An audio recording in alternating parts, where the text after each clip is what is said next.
ذکر کی برکت سے انشاءاللہ تعالی جب اللہ کی محبت غالب رہے گی تو دکھاوا، ریا، جاہ سب جلا کے خاک کر دے گا مالک کا نام۔ اللہ کا نام ہے، بہت بڑا نام ہے، لیکن ناغہ مت کرو اس میں۔ بعض وقت شیطان دینی مصروفیات کو بہانہ بنا دیتا ہے، یہ مصروفیت اللہ کے ہاں قبول نہیں، اہل اللہ کے ہاں بھی قبول نہیں، دائرے سلوک و تصوف میں بھی قبول نہیں۔ برکات ذکر سے محروم رہو گے، تمہارا فیض بھی زیادہ نہیں ہوگا۔ اس لیے میں اپنی اولاد اور اپنے احباب سے کہتا ہوں کہ چاہے تقسیم کر لو، صبح مغرب بعد عشاء بعد، اور اختر تو بہت کم بتاتا ہے، 300 دفعے اللہ اللہ بتاتا ہوں، پہلے اللہ پر جل جلالہ، اور 300 دفعے لا الہ الا اللہ بتاتا ہوں، اس مراقبے سے کہ میری لا الہ الا اللہ عرش اعظم تک جا رہی ہے اور اللہ تعالیٰ سے ملاقات کر رہی ہے۔ یہ تصوف بلا دلیل نہیں ہے۔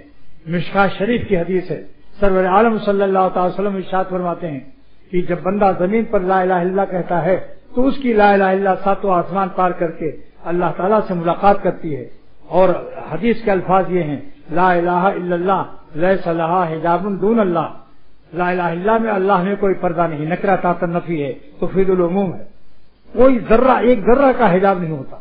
پھر اس نعمت کو کیوں نہیں غنیمت سمجھتے؟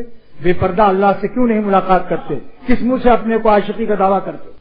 دینی خدمات سر آنکھوں پر ہے، لیکن مالک سے ملاقات کی نعمت کا بدل نہیں ہے۔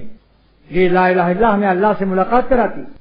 مشکات کی حدیث ہے یہ، ان النکرۃ اذا وقعت تحت نفی تفید العموم، کوئی پردہ نہیں، بے پردہ جا کر اس سے معلوم ہوا کہ لا الہ الا اللہ اگر 100 دفعے روزانہ پڑھ لیں تو قیامت کے دن منہ اجالا ہوگا 14 تاریخ کی چاند کی طرح، اور جب منہ اجالا ہونے کا فیصلہ ہوگا تو منہ اجالا کرنے والے اعمال اللہ تعالیٰ عطا فرمائیں گے، اور منہ کالا کرنے والے اعمال سے اللہ تعالیٰ حفاظت فرمائیں گے۔ اور جب روزانہ اللہ تعالیٰ سے بے پردہ ملاقات ہوگی تو حق تعالیٰ کے اخلاق بھی ہم میں منتقل ہوں گے، اور خوشبو اور طہارت اور پاکیزگی سے مناسبت ہوگی، کیونکہ اللہ پاک ہے۔ جب اللہ پاک کا ہم نام لیں گے تو ہمارا دل بھی پاک ہو جائے گا انشاءاللہ تعالی۔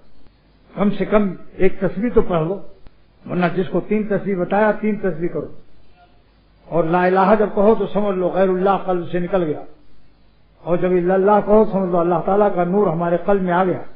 اور 3 شعر خواجہ صاحب کا پڑھ لیا کرو، دل میرا ہو جائے ایک میدان ہو، دل میرا ہو جائے ایک میدان ہو، تو ہی تو ہو، تو ہی تو ہو، تو ہی تو، اور میرے تن میں بجائے آب و گل، درد دل ہو، درد دل ہو، درد دل، غیر سے بالکل ہی اٹھ جائے نظر، غیر سے بالکل ہی اٹھ جائے نظر، اور تو ہی تو آئے نظر دیکھوں جدھر۔ اللہ ہی اللہ نظر آئے گا تو پھر غیر کیا نظر آئے گا؟